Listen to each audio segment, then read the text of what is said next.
Hello student, स्वागत है आपका विजडम क्लासेस में। तो आज हम क्लास 10th का इम्पोर्टेंट टॉपिक शुरू करने जा रहे हैं, क्वाड्रेटिक इक्वेशन, जो कि बहुत ही सिंपल और इम्पोर्टेंट भी है एग्ज़ाम पॉइंट ऑफ व्यू से। तो चलिए जानते हैं क्वाड्रेटिक इक्वेशन होता क्या है। स्टूडेंट्स, कोई भी पॉलिनोमियल तब तक इक्वेशन नहीं होता है जब तक वो जीरो के इक्वल नहीं होता है।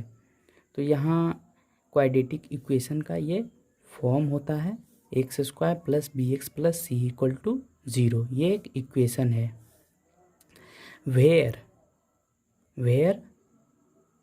ए does not equal to zero and b c are integers.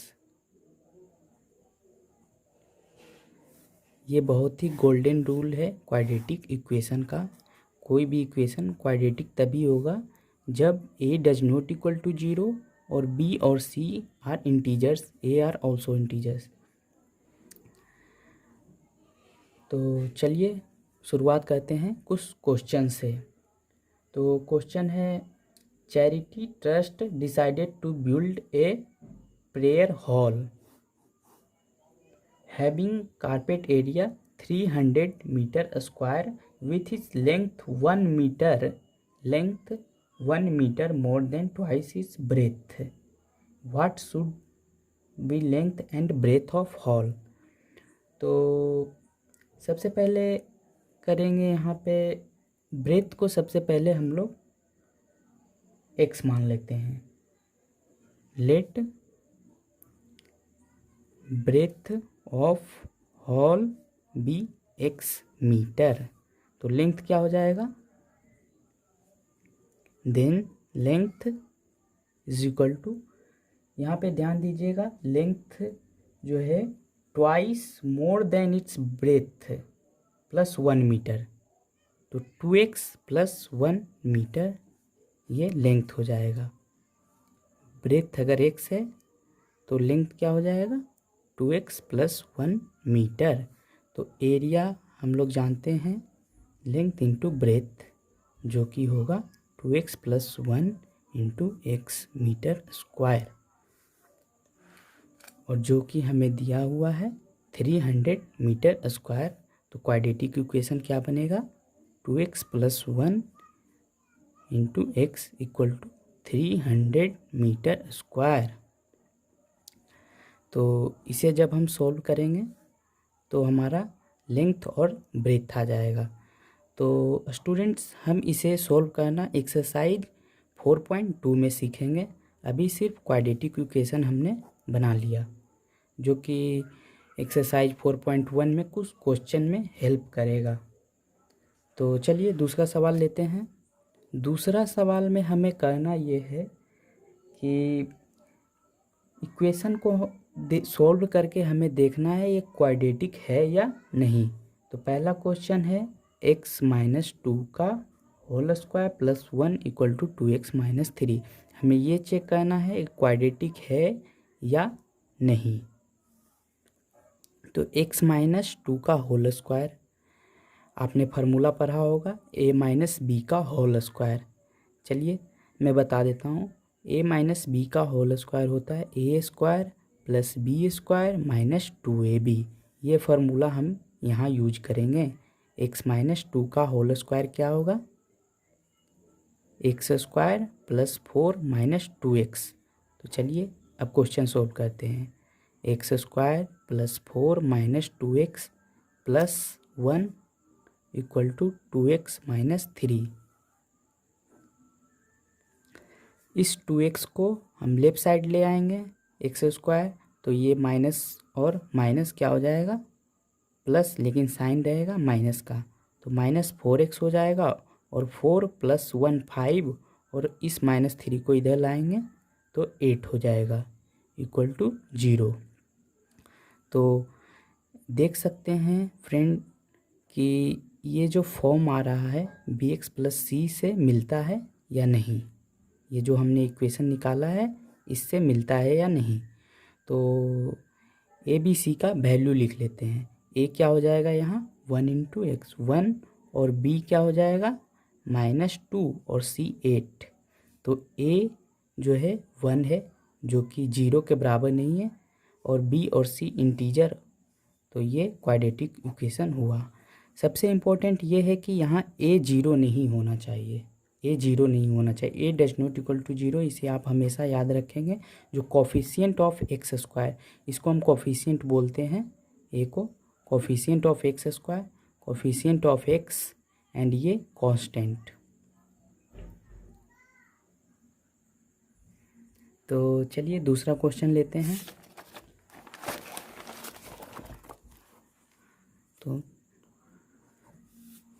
दूसरा क्वेश्चन, सेकेंड क्वेश्चन इस प्रकार है, x into x plus 1 plus 8 is equal to x plus 2 x minus 2। ये हमें चेक करना है ये क्वाड्रेटिक इक्वेशन है या नहीं।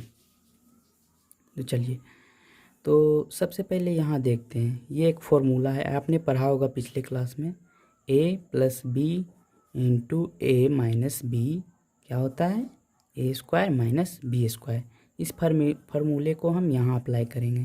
तो चलिए सबसे पहले इसको तोड़ते हैं, x square plus x, x को पहले इसके साथ मल्टीप्लाई किए फिर इसके साथ, plus 8 is equal to A square minus B square, a यहाँ एक्स है और बी 2, तो एक्स स्क्वायर माइनस 4।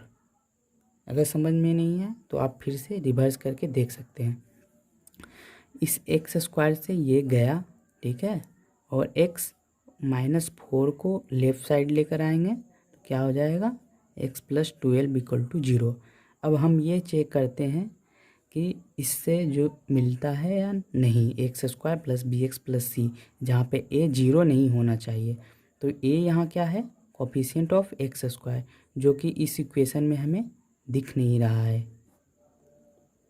चलिए कुछ क्वेश्चन करते हैं जिसमें हमें ये पता लगेगा कि कोई भी इक्वेशन क्वाड्रेटिक है या नहीं। तो पहला क्वेश्चन लेते हैं, एक्स माइनस 2 का whole square plus 1 equal to 2x minus 3। हमें ये देखना है ये क्वाड्रेटिक है या नहीं, ठीक है।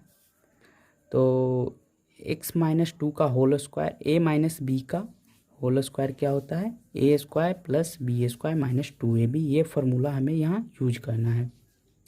X square plus 4 minus 4x plus 1 equal to 2x minus 3, x square minus 4x plus 5 equal to 2x minus 3, x square 2x को लेफ्ट साइड ले आएंगे तो माइनस 6x, और माइनस 3 को भी लेफ्ट हैंड साइड ले आएंगे तो 8 इक्वल टू 0।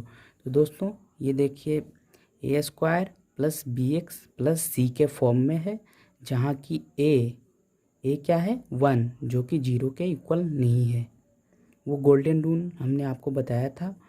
और बी और सी इंटीजर है, बी क्या है -6 और सी 8, तो ये क्वाड्रेटिक इक्वेशन है, यस। और चलिए दूसरा क्वेश्चन लेते हैं। दूसरा क्वेश्चन है x plus 1 plus 8 equal to x plus 2 x minus 2। अच्छा सॉरी, यहाँ x था, तो चलिए इसे देखते हैं। तो इसे तोड़ते हैं, x square plus x plus 8 equal to a plus B, A minus B क्या होता है, ए स्क्वायर माइनस बी स्क्वायर। ये formula A plus B A minus B is equal to A square minus B square. A square क्या, x square minus 4। चलिए, तो ये x से x cut गया, और ये एक्स माइनस 4 को लेफ़्ट साइड ले आते हैं, प्लस 12 इक्वल टू 0। तो यहाँ कंपेयर करके देखते हैं x square plus b x plus c से। तो यहाँ पे दोस्तों, यहाँ पे देखिए 0 एक्स स्क्वायर लिख सकते हैं, क्योंकि 0 से कोई भी मल्टीप्लाई होगा तो 0 ही आएगा। तो यहाँ a इज इक्वल टू 0 आ रहा है। दोस्तों पहले हमने बताया था a 0 नहीं होना चाहिए, यहाँ 0 है, इसलिए ये क्वाड्रेटिक इक्वेशन नहीं होगा।